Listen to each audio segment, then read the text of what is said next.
Let's go. There are three like main big guns that I kind of want to talk about here, right? Mhm. I do want to start with Evan Mobley because I think he's actually somebody that could like theoretically swing a title race if he takes a real leap as a shot creator and as like a shooter and mid-range shot maker. We know how good Evan Mobley is on defense. We know that he was top 3 in defensive player of the year last year.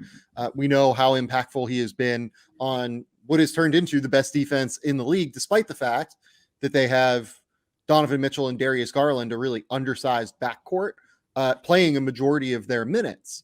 And I do want to give like respect to Donovan Mitchell. I thought that his defensive effort was way better this past season, and I thought he did a really good job making things a little bit more difficult for opposing teams on that end.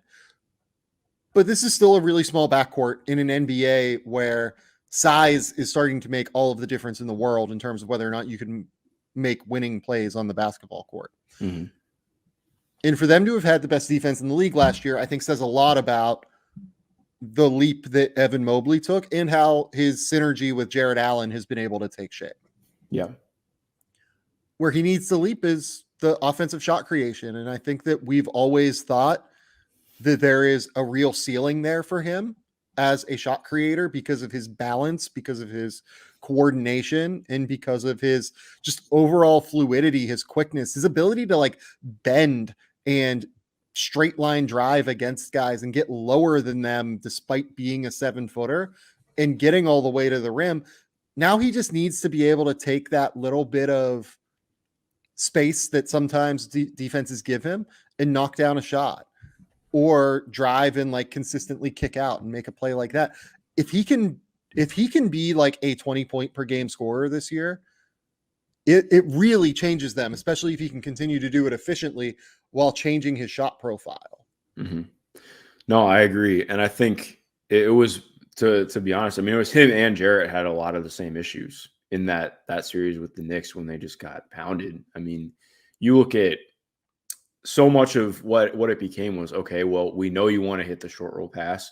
We know that's where you're most comfortable. So we're just not going to tag up. We're just going to have whoever is sitting there at the rim stay there, make you put the ball on the deck.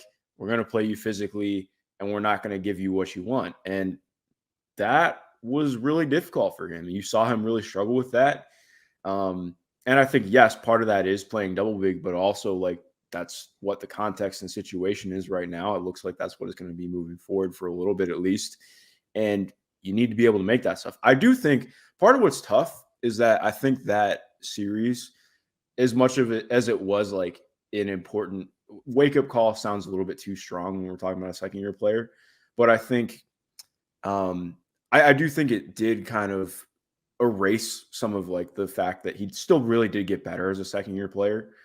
Yeah. I think that he showed real growth as an offensive player. That doesn't necessarily play out in the percentages and whatnot, but I think he got so much better around the basket last year. Some of it was that like the synergy with Darius, I thought was really strong in terms of like getting more opportunities at the basket, like spoon fed for him. But I actually thought like his finishing craft in general was way better last year. Yeah. Yeah. It felt like he wasn't playing Battleship with the backboard as much, especially out of the post. Like that, like hook shots, like there were times as long as somebody wasn't like extremely physical with him, it felt like, okay, he could get the ball once, lower his shoulder and get a hook shot up. Like that felt like at least like a serviceable thing for him. And it didn't feel like that in year one. So I do think like there were things like attacking, it was not closeouts, but like attacking pockets and attacking space. He kept getting better at that. And I think you saw small things like that. But again, I think a lot of it is just, it's the jumper. And it's not even just the three. I think it's more for me,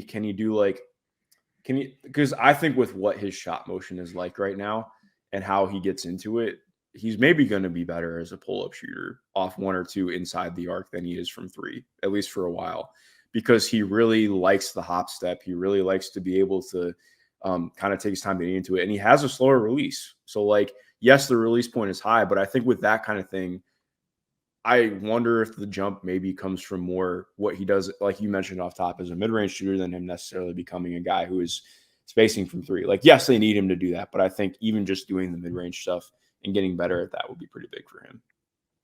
Yeah, I agree. The other thing that I wonder if he could develop a little bit more is like a little runner or push shot kind of thing from those mid-range areas. Yeah. He's showcased it like occasionally. Like he'll take one like maybe every 3 games, 2 games, where it's just like that little mid-range, like little like high push shot that he'll take.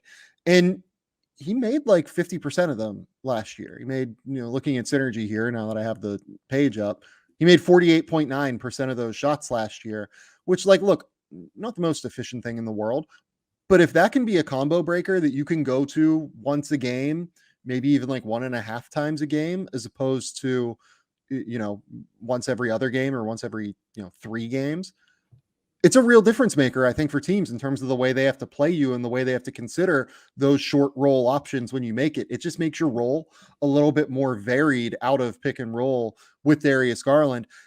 The other piece of it here is I would love to see him grow into being able to play more of the 5. And I get it that they have Jared Allen right now, so those minutes are going to be a little bit more limited. But to me, where they can make playoff growth is with Evan Mobley at the 5 and hopefully having spacing and shooting around him, Darius Garland, and Donovan Mitchell. And look, Jared Allen's going to play 25 minutes a game in the playoffs, no question. It could be more depending on the matchup, could be less, right? Bigs are just players that are awesome in the regular season because they give you real defensive identity and defensive structure, but you can game plan for them a little bit if they don't really have much offensive game, which frankly, unfortunately, Jared Allen does not. He's a great defender. I think he's one of the 10 to 15 best defenders in the NBA, but he doesn't have that versatility in terms of scoring at this point. Mm-hmm. He is a finisher at the rim, and that's who he is, and that's great. Having Evan be able to play the 5 just makes them a much harder guard. And hopefully he would be able to anchor a defense in a real way. I don't know if he can do that yet, but if he could do some of it this year, it would be an enormous incremental piece of growth for the Cleveland Cavaliers. Yeah, no, I couldn't agree more. And I think part of what makes this really fun too, like you mentioned, when you look at the East right now, like there's a real chance for any of the top 4 or 5 teams to kind of stake their claim this year, because it just feels like we just talked about with the Bucks. We talked about with the Sixers. The Celtics, I still think are going to be very good, but like I want to see how they work in these new pieces and what that looks like. Like there's a lot more going on at the top that I think is still a work in progress than it looked like in recent years. So I'm interested to see what that looks like. And Evan taking this step could really be huge for the Cavs taking a leap. Yeah. And with Evan, it's just like really interesting because it feels like to me, like if he's going to take an offensive leap, like the handle is like, it's pretty good. I think like he gets a little bit loose with it, but like not crazy loose. Like a lot of the time, like it feels like when he's playing with bend and trying to drive, he's able to get lower to the ground, which allows the handle to get lower to the ground. But when he's like in those short roll settings, like he can get a little bit high with it, it feels like to me. Mm-hmm. So I'm really, really interested to see how that piece of it develops. The other thing that is just really interesting to me is you look at the guys on the Cavs last year that were playing on the wing, their 3-point numbers don't look that bad on the face. Like Isaac Okoro hit 35% from 3. Karis LeVert hit 39% from 3. Chetty Osman hit 37% from 3. Dean Wade and Kevin Love hit 35% from 3. Like you can squint and say, oh, the Cavs shooting was not an issue last year. Nobody guarded those guys. Like, frankly, like outside of Kevin Love, nobody really had the respect of getting guarded away from the rim. And having Max Strus and George Niang, those guys are like real shooters that NBA teams really respect out there. So in those lineups with Jared Allen and Evan Mobley, or in lineups where it's just Evan Mobley at the 5, having like multiple shooters out there in addition to Darius Garland and Donovan Mitchell, or in the minutes where one of Mitchell or Garland are on the bench, you have another shooter to put out there. It's really valuable. And I think that having that extra space in the areas that Evan likes to work in the mid-range should lead to him having more success as a shot maker and playmaker. Mm-hmm. So I'm excited to see where the Evan Mobley experience goes this year. I think he has a chance to be one of the best players in the league. I truly do. But we need to see some offensive growth this year, in my opinion.